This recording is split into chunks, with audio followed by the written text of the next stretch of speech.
Dr. Fuchi. Hello. Buddy. Hi guys. How you doing? We're so Wonderful. good. Doing well, thank you. Good. We love you. So, Dr. Fauci, this is the fastest vaccine in human history. People want to know, did we undermine the safety of the vaccine because it was done so fast and without long-term studies? Okay, so that's a great question. It's the most commonly asked question. There was no cutting corners. Safety was not compromised. Scientific integrity was not compromised. And I think people need to understand that the speed was related completely to the breathtaking scientific advances that had been made over the previous 10 or more years, where you can get the genetic sequence of the virus, which then take that sequence and insert the appropriate gene into these very new and unbelievably efficient vaccine platforms. And that didn't sacrifice any safety at all. That was purely a technological advance.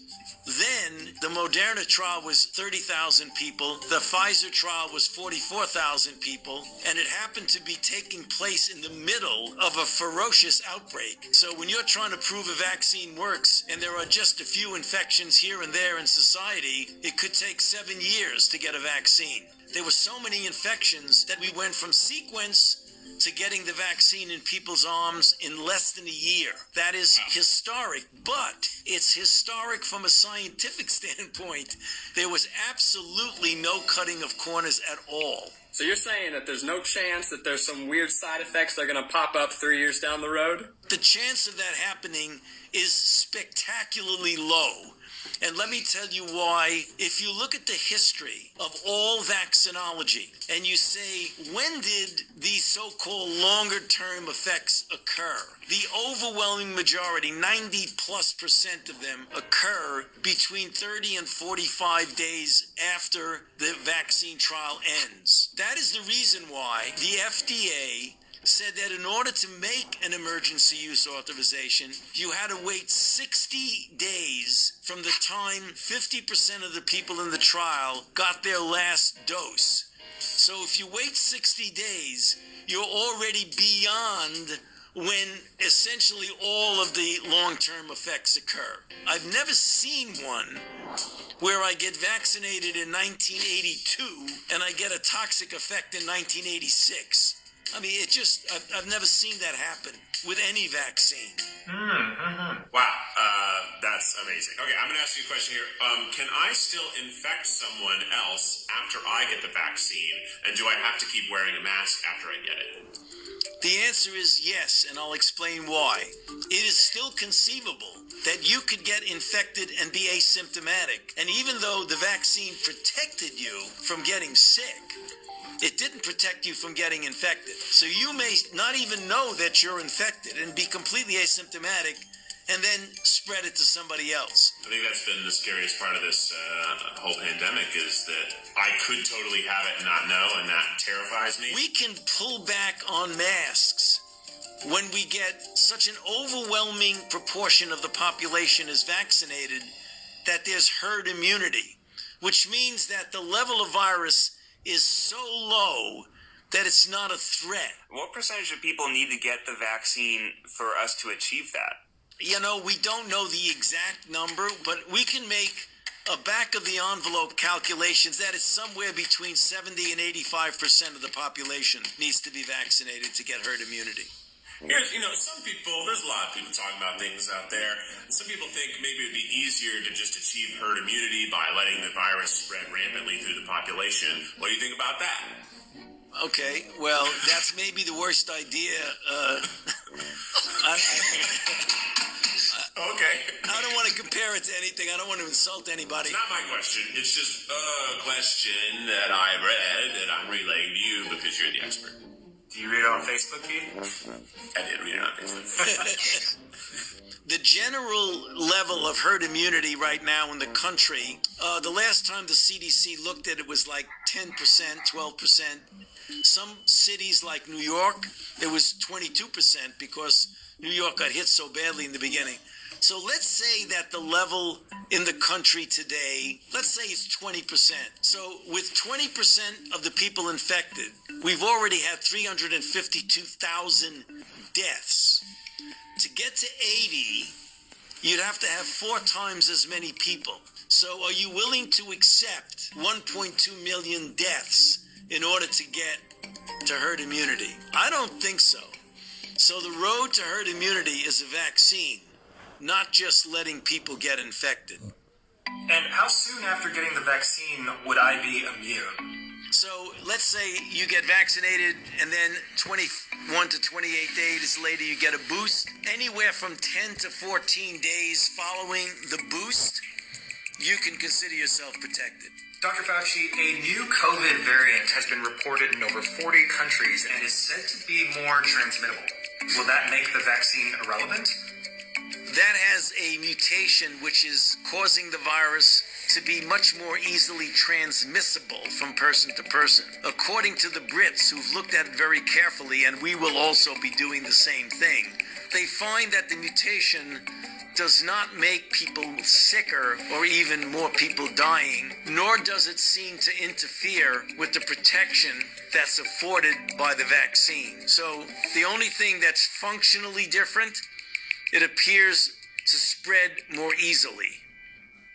My fiance Maggie, she actually got the vaccine already at work. They've been prioritizing nurses. For me, there's like a lot of contrasting information out there. Like, I'm immunosuppressed and I don't know, am I supposed to get it? You can take a vaccine.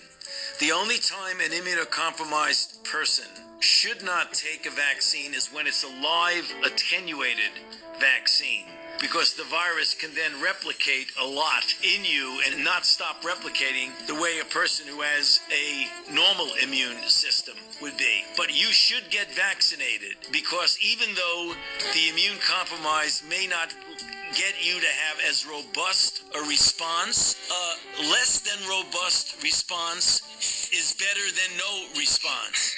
So go get vaccinated. Some protection is better than no protection, yes.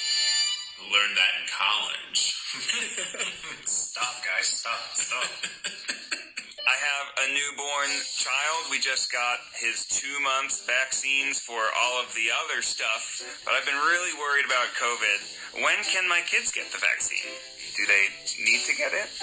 They do, but let me tell you what the strategy has been for decades and decades and decades with vaccines. Children and pregnant women are vulnerable, so the general policy has been you do not vaccinate children or pregnant women until you've proven that the vaccine induces the same sort of response that it induces in normal adults and protects them. And you do what's called a bridge. You bridge the immunogenicity study in the children and the pregnant women with the efficacy study that you've already completed, and you make a determination that it's okay to give it to children.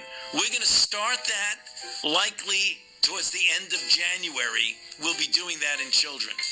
Oh, that's soon. So, Dr. Fauci, we know that the vaccine doesn't instantly make everything better. So what can you tell us about what the next few months look like? By the time we get to April, I think it would be open season, namely anybody can get vaccinated. There's no restrictions on it at all because all the priority people have been vaccinated. If we then vaccinate at a very good rate, President Biden has made the announcement that he's going to try and get 1 million doses a day, so that 100 million in the first 100 days. If we do 1 million a day, by the time we get to the end of the summer, we will have reached that percentage of herd immunity, so that in the fall, if everybody gets vaccinated, that should get vaccinated, we can start approaching a degree of normality. That doesn't mean nobody wears a mask, but that does mean kids can feel secure at school, you can go to a sporting event, you can go to a restaurant and have dinner, you can go to the theater, things like that. The critical issue is that we want to really make sure that this vaccine hesitancy that we see around gets overcome by the truth that the vaccine is safe and it's efficacious and it will protect you, your family, and ultimately all of society. So go out there and beat the bushes. Tell your friends to get vaccinated. Dr. Fauci, you've been interviewed by the best of the best the world has to offer, but never by 4 idiots at once. Next up, we have a lightning round. Are you ready?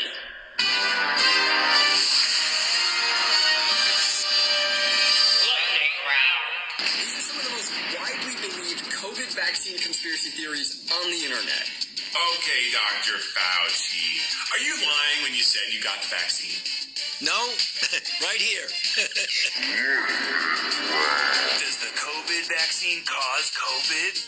Absolutely impossible. Are the vaccine ingredients more toxic than COVID-19 itself? Absolutely not.